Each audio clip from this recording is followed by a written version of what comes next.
JRE 3, episode 2264, UFOs and aliens. Let's get into it. The guys talk UFO retrievals.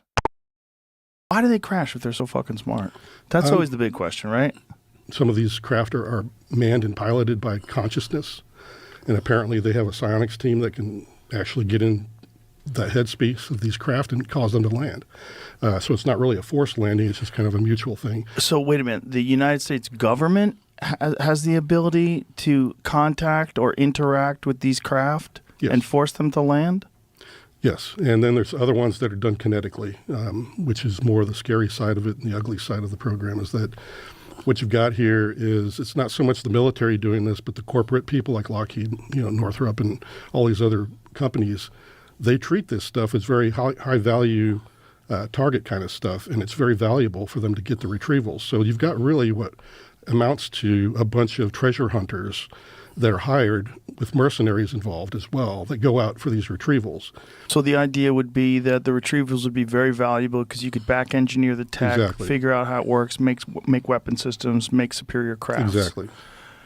How long has this supposedly been going on for? Decades. It's been. Jason recounts his scary alien encounter. There's this guy. It looks like he's wearing a uniform like we are. He got battle dress uniform on. So he sees us and he starts to look like he's running, and he's got this really weird run, like his arms are kind of flailing behind him. It's like he was running against a hurricane wind.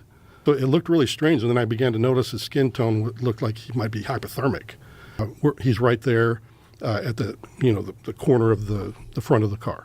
And so he looks pale? Is that what you're saying? He looked like an albino with a very bluish kind of undertone. If you could imagine, So you're assuming you're immediately associating that with he's freezing.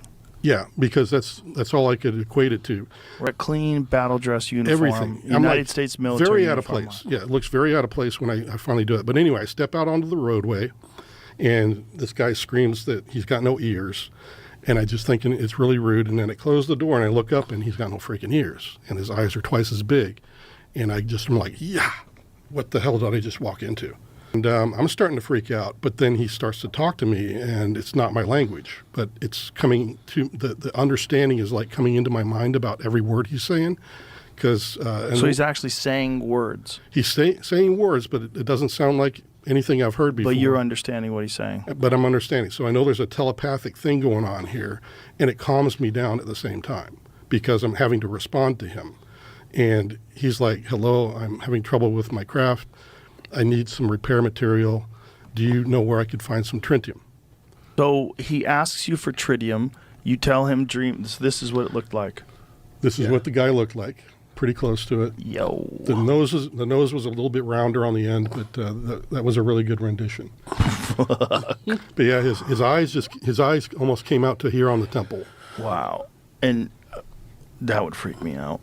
We've only discussed a part of my life. I've had experiences all the way from 3 years old on, and even after I was out of the program and I was just working in Florida. And I've seen the Delta or triangular craft like 3 times. That's it for this episode. If you enjoyed it, leave a comment and like the video and subscribe to the channel so you don't miss the latest JRE 3. Catch you on the next one.